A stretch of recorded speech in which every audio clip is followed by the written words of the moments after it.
ABC7 is bringing you complete coverage of President Biden's announcement to make big changes to our U.S. southern border policy. ABC7's Juarez correspondent Heriberto Perez met with local advocacy centers in Juarez after the order was issued, limiting asylum seekers' access to the country.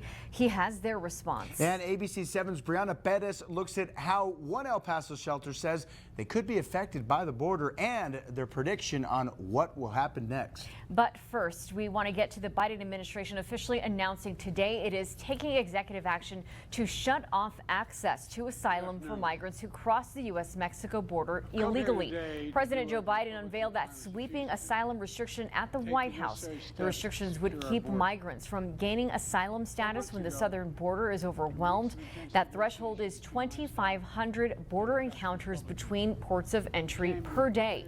Those restrictions would stay in place until daily encounter numbers dip below a weekly average of 1,500. When the order is in effect, migrants who arrive at the border but do not express fear of returning to their home countries will be quickly removed from the U.S., while those who do express fear will be screened and offered more limited humanitarian protection. The president said he was left with no choice but to take executive action after Republicans blocked a bipartisan measure earlier this year. I'm moving past Republican obstruction and using the executive authorities available to me as president to do what I can on my own to address the border. Frankly, I would have preferred to address this issue through bipartisan legislation because that's the only way to actually get the kind of system we have now that's broken, fixed, to hire more Border Patrol agents, more asylum officers, more judges. But Republicans have left me no choice. Among those attending the president's announcement, you can see him there at the White House in Washington, D.C., El Paso's Mayor Oscar Leeser and the governor of New Mexico, Michelle Lujan Grisham. Meantime, Texas Republican Governor Greg Abbott issued a statement following the executive order announcement saying, in part, this executive order will do nothing but further an invasion into our country, inviting thousands of unvetted illegal immigrants to cross the border every single day. The president has lied about the existence of the border crisis, deflected blame to Congress, and now contradicts himself by issuing a feckless executive order months before Election Day.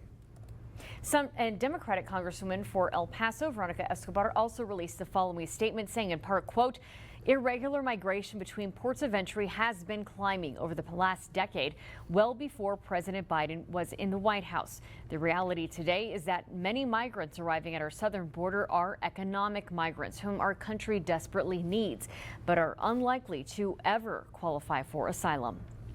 And back in the borderlands, some local nonprofit organizations say this order will increase fears among migrants in Mexico and the number of unaccompanied children attempting to cross. And ABC7's Brianna Perez joins us live from the border wall with their reaction. Brianna?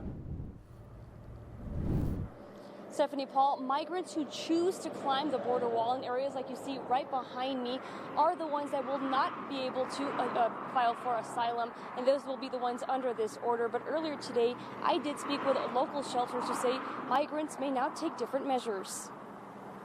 I think that right now, that order may not have the kind of an impact that you might have when the numbers get higher.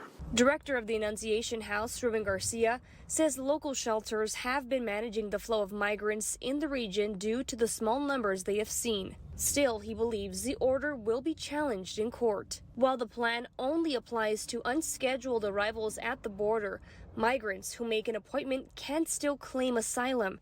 Garcia says most migrants are waiting close to 6 months to schedule an appointment on the CBP One app. All of that time, you have to remain in Mexico, and people understand that refugees have a genuine, extremely serious fear of having to remain in Mexico. He says because there are exceptions to the order, like children crossing alone, he believes we will see an uptick in unaccompanied minors. I think that may contribute to seeing more families make the decision if we're going to get pushed back, and the only exception is for unaccompanied minors, to say to the children, I don't want you in Mexico. It's too dangerous. Go across. And the White House has announced that the action will take effect at midnight. We'll be sure to keep you updated both on air and online at KBI.com with the latest details. For now, reporting live from the border wall, Brianna Perez, ABC 7. Thank you, Brianna.